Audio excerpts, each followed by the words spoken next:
बिस्मिल्लाहिर्रहमानिर्रहीम। अस्सलाम वालेकुम स्टूडेंट, आज का जो हमारा लेक्चर है वो एक इम्पॉर्टेंट क्वेश्चन है मिल्कन्स ऑयल ड्रॉप एक्सपेरिमेंट, या फिर ये भी हो सकता है कि चार्ज ऑन इलेक्ट्रॉन, वो एक्सपेरिमेंट जिसकी मदद से इलेक्ट्रॉन के ऊपर जो चार्ज है उसको डिटरमाइन किया गया, उसकी वैल्यू फाइंड आउट की गई।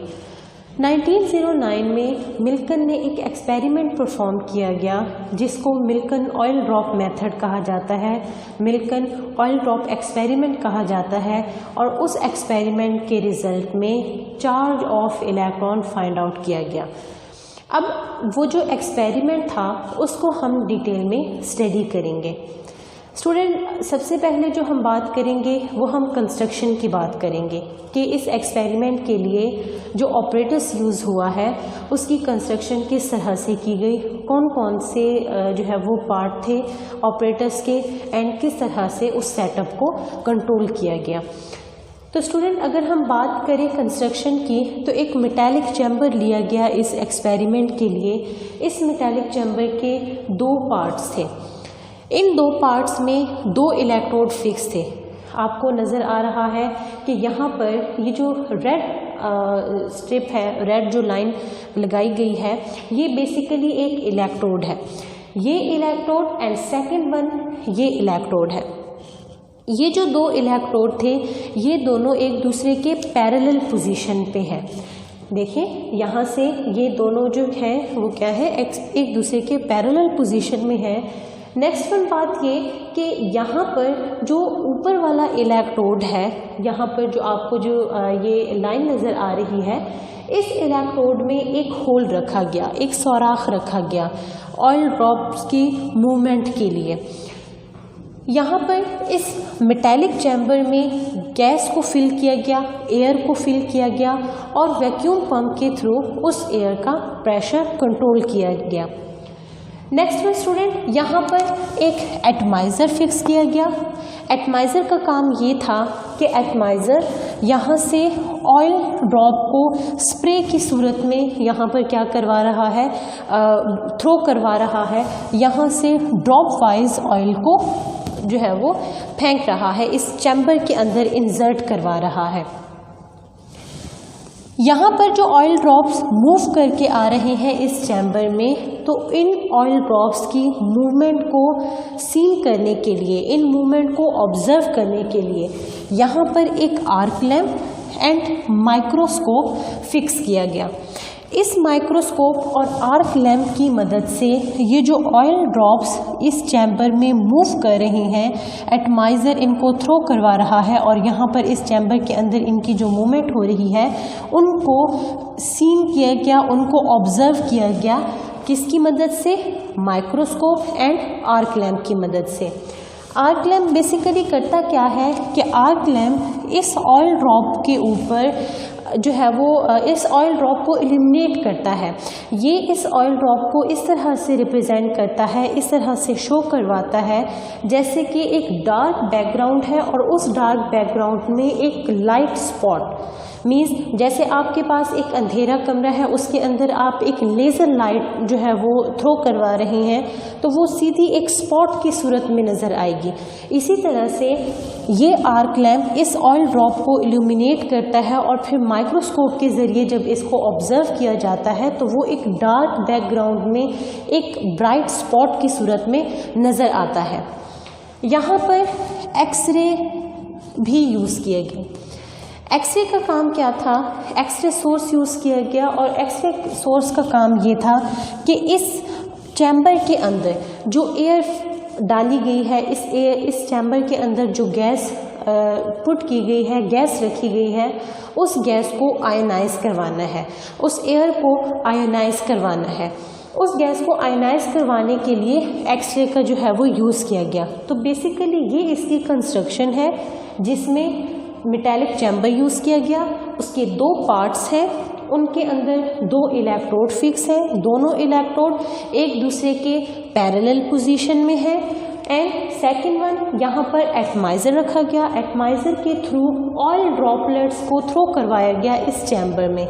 फाइन ड्रॉपलेट हैं, बिल्कुल छोटे ड्रॉपलेट्स जो हैं वो उनको इंसर्ट करवाया गया है। सेकेंड वन, यहाँ पर आर्क लैम्प और माइक्रोस्कोप यूज़ किए गए। आर्क लैम्प एंड माइक्रोस्कोप इस ऑयल ड्रॉप को इल्यूमिनेट करने के लिए, इसको ऑब्जर्व करने के लिए, इसकी मूवमेंट जो है वो देखने के लिए यूज़ किए गए। एंड सेकेंड वन ये कि इसकी जो मूवमेंट होगी, यहाँ पर जो इसकी मूवमेंट होगी वो क्या होगी कि वो परपेंडिकुलर होगी ऑब्जर्वर के, मीन्स यहाँ से माइक्रोस्कोप के ज़रिए इसको देखा जाएगा।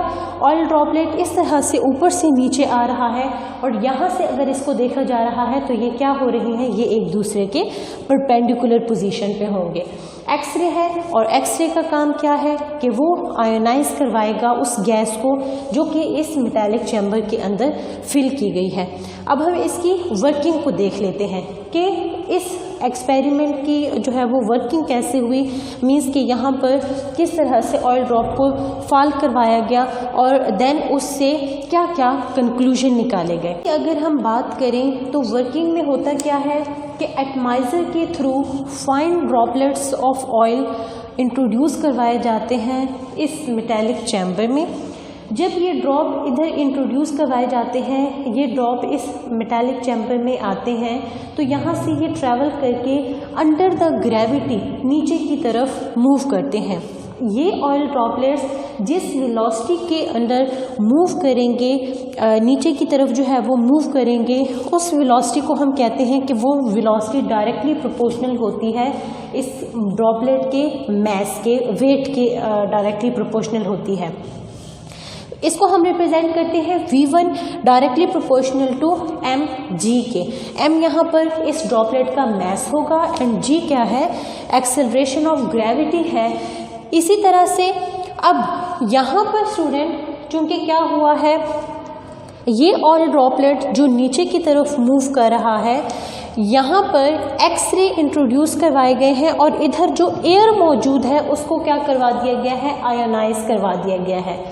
उस आयोनाइजेशन के थ्रू, आयोनाइजेशन बेसिकली होती किस तरह से है, आयोनाइजेशन का मतलब ये है कि एक्सरे जो है वो क्या करेंगी कि गैस के जो मॉलिक्यूल हैं उनमें से इलेक्ट्रॉन को स्ट्राइक आउट करेंगे और उनको निकाल देंगे। जब इलेक्ट्रॉन वहाँ से निकलेंगे तो इलेक्ट्रॉन नेगेटिवली चार्ज पार्टिकल हैं, वो जो ऑयल ड्रॉपलेट हैं वो उन इलेक्ट्रॉन्स को पिकअप कर लेंगे। उन इलेक्ट्रॉन्स को जब ऑयल ड्रॉप्स पिक करेंगे तो उन ऑयल ड्रॉप्स के ऊपर चार्ज क्या आ जाएगा, नेगेटिव चार्ज आ जाएगा। अब इसका मतलब ये हुआ कि यहाँ पर इन ऑयल ड्रॉप्स के ऊपर जो चार्ज आया है वो क्या आया है, वो नेगेटिव चार्ज आ गया है, जिसकी वजह से अब ये नेगेटिवली चार्ज ड्रॉप्स मूव करेंगे अगेंस्ट द ग्रेविटी और ट्रैवल करेंगे to the plate of positively charge. वो इलेक्ट्रोड जिसके ऊपर पॉजिटिव चार्ज है, क्योंकि इन इलेक्ट्रोड्स को अब इलेक्ट्रिक फील्ड के साथ जो है वो एक सोर्स के साथ कनेक्ट कर दिया गया है। यहाँ पर इलेक्ट्रिक फील्ड की स्ट्रेंथ भी कंट्रोल की जा रही है, तो यहाँ पर जो पॉजिटिवली चार्ज जो प्लेट होगी उसकी तरफ ऑयल ड्रॉप क्या करेंगे, मूव करके जाएंगे। इसका मतलब ये हुआ कि अब इनकी जो डायरेक्शन है वो किस तरफ होगी, वो ऊपर की तरफ होगी, अगेंस्ट द ग्रेविटी होगी, जिसकी वजह से यहाँ पर अब जो इनकी स्पीड है उनको अगर हम मेजर करेंगे, वेलोसिटी जो है उसको अगर हम मेजर करेंगे तो वेलोसिटी क्या होगी, v2 directly proportional to e minus mg। Minus mg क्यों यूज़ किया है, क्योंकि अगेंस्ट द ग्रेविटी काम हो रहा है, अगेंस्ट द ग्रेविटी ट्रैवलिंग हो रही है। और यहाँ पर ये जो e है, इसमें जो स्मॉल e है वो रिप्रेजेंटेशन है charge on the drop, and जो ये e कैपिटल E है ये है इलेक्ट्रिक फील्ड की स्ट्रेंथ। जो यहाँ पर स्ट्रेंथ प्रोवाइड की जा रही है उस स्ट्रेंथ को कंट्रोल किया जाएगा, उस स्ट्रेंथ को एडजस्ट किया जाएगा। इन इलेक्ट्रोड्स को जो स्ट्रेंथ प्रोवाइड की जा रही है, इलेक्ट्रिक फील्ड प्रोवाइड की जा रही है, उसको जब एडजस्टेबल कर दिया जाएगा, उसको जब कंट्रोल कर दिया जाएगा, तो इस ऑयल ड्रॉप को इस तरह से यहाँ पर फील्ड जो है वो की जाएगी, कंट्रोल की जाएगी कि जो ड्रॉप है ये ड्रॉप दरमियान में खड़ा हो जाए, मीन्स ये स्टेबल खड़ा हो जाए स्टिल। तो देन इसको क्या किया जाएगा, ऑब्जर्व किया जाएगा।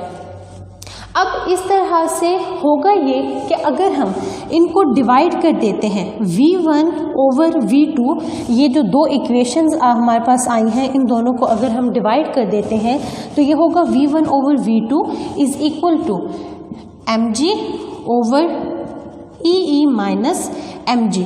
अब इस इक्वेशन के अकॉर्डिंग अगर हमें V1 and V2 find out हो, यहाँ से जो वेलोसिटीज़ हैं उनको ऑब्जर्व किया जा रहा है, यहाँ से आर्क लैम्प के थ्रू, माइक्रोस्कोप के थ्रू इन वेलोसिटीज़ को ऑब्जर्व किया जा रहा है। V1 क्या थी, पहले क्या वेलोसिटी थी इलेक्ट्रॉन की, ड्रॉपलेट्स की, और उसके बाद जो है वो देन जब वो अगेंस्ट द ग्रेविटी मूव करके गए हैं देन उनकी क्या वेलोसिटी थी, इनको जब ऑब्जर्व किया जाएगा यहाँ से हमें मैस अगर फाइंड आउट है, जो हमने ड्रॉपलेट यूज़ किए हैं उनका जो मैस होगा, और यहाँ से ये g एक कांस्टेंट है, इसकी वैल्यू भी हमें फाइंड आउट होती है, और इलेक्ट्रिक फील्ड की स्ट्रेंथ को भी अगर एडजस्ट कर दिया जाए, जैसे अभी मैंने आपको बताया कि इसको इस तरह से एडजस्ट किया जाएगा कि ये ड्रॉपलेट दरमियान में खड़ा हो जाए, तो यहाँ से हम इस E की वैल्यू फाइंड आउट कर सकते हैं। मींस इस इक्वेशन को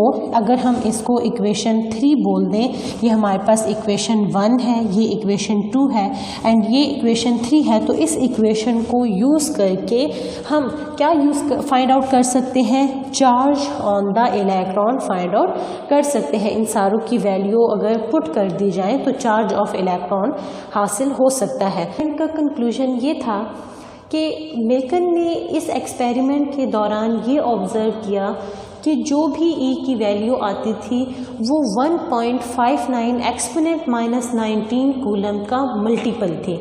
मीन्स या तो 1.59 एक्सपोनेंट माइनस 19 का के 2 गुना थी, मीन्स 2 को अगर हम मल्टीप्लाई कर दें इसी वैल्यू के साथ, या तो उसके 3 टाइम्स थी, मीन्स हम 3 को इसके साथ मल्टीप्लाई कर दें, या फिर 4 टाइम थी, 4 को इसके साथ मल्टीप्लाई कर दें, तो इस वैल्यू के मल्टीपल्स ही सारी वैल्यूज़ जो है वो फाइंड आउट हुई जितनी बार भी इस एक्सपेरिमेंट को परफॉर्म किया गया। मीन्स जितनी बार भी जो है वो E की वैल्यू निकाली गई तो all time 1.59 exponent minus 19 coulomb के मल्टीपल्स में ही वैल्यू आई। तो इस बात से ये जो है वो कंक्लूड किया गया कि जो इलेक्ट्रॉन का, एक सिंगल इलेक्ट्रॉन का जो चार्ज है वो चार्ज क्या होगा, वो 1.59 एक्सपोनेंट माइनस 19 कूलम होगा। और अगर हम मॉडर्न वैल्यू की बात करें तो मॉडर्न वैल्यू में 1.6 एक्सपोनेंट माइनस 19 कूलम इलेक्ट्रॉन के जो चार्ज की वैल्यू है वो फाइंड आउट की गई है। इसका मतलब ये है कि मिल्कन ने जो एक्सपेरिमेंट परफॉर्म किया था और उस एक्सपेरिमेंट के नतीजे में जो रिज़ल्ट ड्रॉ किए थे वो रिज़ल्ट एग्जैक्ट वैल्यू के बहुत ज़्यादा क्लोज थे। मीन्स कि ये एक्सपेरिमेंट बहुत ज़्यादा फ्रूटफुल साबित हुआ चार्ज ऑफ इलेक्ट्रॉन को फाइंड आउट करने के लिए। तो इस तरह से अब हम चार्ज ऑफ इलेक्ट्रॉन की वैल्यू हमारे पास आ गई है, और लास्ट लेक्चर में जैसे हमने देखा था कि चार्ज टू मैस रेशो की वैल्यू भी फाइंड आउट हो गई थी, जे थॉमसन ने फाइंड आउट की थी। तो अब इन दोनों वैल्यूज़ को फाइंड आउट करके मैस ऑफ इलेक्ट्रॉन की वैल्यू फाइंड आउट इजीली की जा सकती है। ये स्टूडेंट आपकी होम असाइनमेंट है जिसमें आप मैस ऑफ इलेक्ट्रॉन को फाइंड आउट करेंगे। So much.